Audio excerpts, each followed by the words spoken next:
Okay, all right, cool. Let's move on to fantasy. Yeah, let's go ahead and talk about fantasy. So, Cool. We're starting a fantasy basketball league. I named it the Hoops and Brews Invitational. So this is going to be what is it, 18-team league? Yeah, it's going. Yeah, so this is going to be a Jesus Christ, a large league. Yes, we have 18 people playing in our Hoops and Brews league, and basically, in terms of the league, how it goes is we're gonna have a solid league. We got 18 teams. It's one game a week. It's 20 weeks, I believe. And there is going to be a random auto draft pick in terms of the order.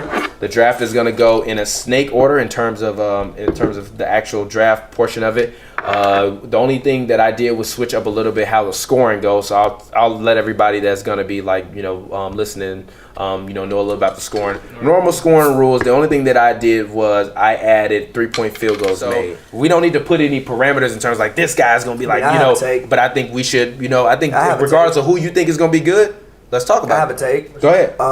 I think Rondo is a guy that should look to draft. You fill up this assist numbers. But again, is he gonna start? Yeah, but our league is head to head, so everything counts for something. It's there is a very high chance Rondo might give you a double this year, along with a steal.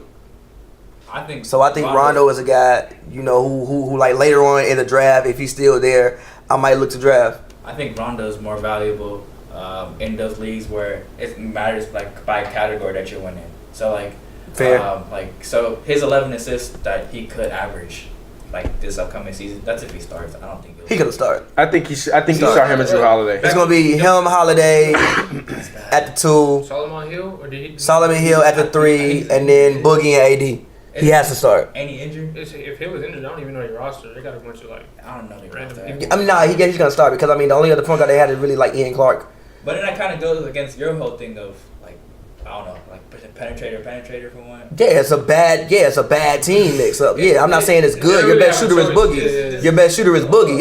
It's a god awful team. Right. Okay. All right. Honestly, we said this is like all subject, but actually we said this. I said if they actually trade Boogie, call up Cleveland, say let me get Tristan Thompson and a pick. Right theory, you saw that? You know that guy? What? Yeah, Nick. I want somebody to love me how Nick Wright loves LeBron. I want somebody to love me that exact same way. I can't. He take it too far, man. Way too far. Way too far. But that's out the hand. But yeah, for me, I think Rondo would be a good pickup. I also think Jamal Murray. I think he's more so like a shooting guard now than a point guard.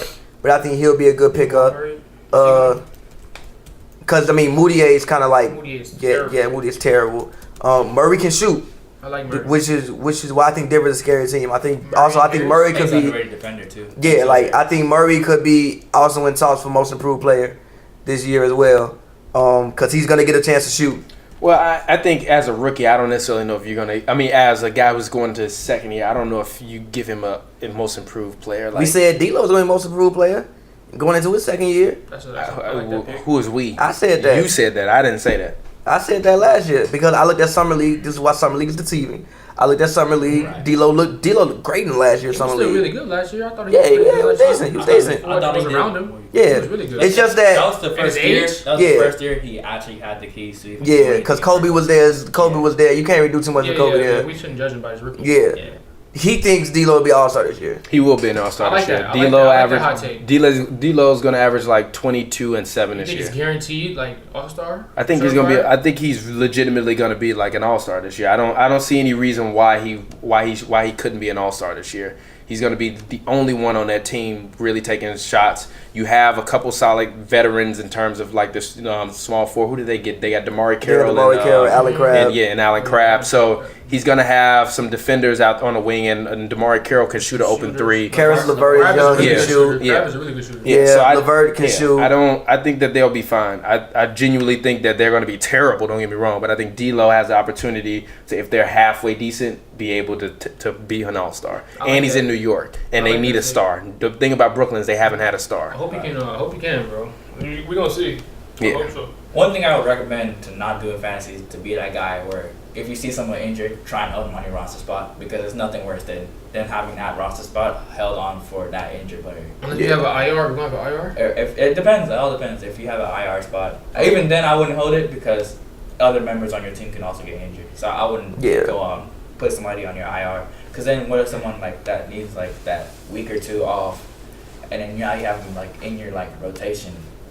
Okay. That's all. I wouldn't recommend doing that. Everybody, I said Rondo. So, everybody give me a pick at point guard where it's like, yo, kind of sort of a sleeper one, and also give me a guy where it's like, yo, if I get to jump on that, we all know the guys that was just like John Wall, Steph Curry, like we all know about those guys. But like, give me somebody where it's like people might not be thinking of that like I want that guy. It depends on how you get serious. What if I take Lonzo?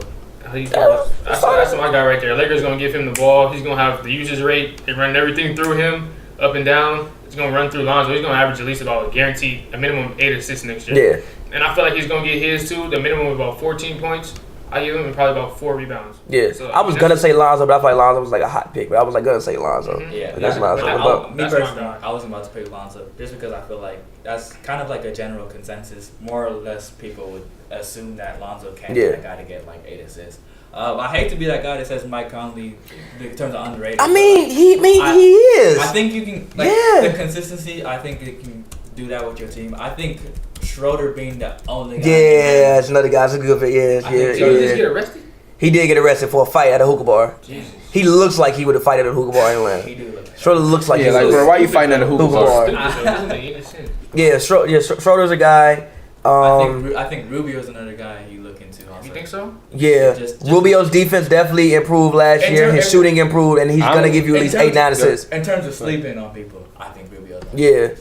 I'm personally gonna say Patrick Beverly. I think Patrick Beverly this year as a sleeper, as your like best point guard on your team. No, as a sleeper point guard that you might want to take and put on your bench or rotate in and out. I think on the Clippers, he's going to probably wind up averaging like 11, 12 points, probably somewhere in the 5 to 4 assist range, and probably 4 rebounds a game. He's also going to be able to get steals because he's going to be able to be active, and he's just a very solid player that you want on your team and always going to be in the mix. So I think even if you have a guy who might be hurt for a week or two, or someone that you want to shift to the bench, that you can have step in and be solid to replace, especially in a league as deep as ours with 18 teams in it. I think Pat Beverly is not a bad point guard. Also, Alfred Payton. Yeah, he's a guy not many because again he plays in Orlando under the radar. He's a guy not many people are going to be thinking about. I think he had like a stretch when he had like 3 straight triple doubles last year. Yeah. So he has a stretch to put up numbers. Yeah. And in fantasy you need that. So he's a guy.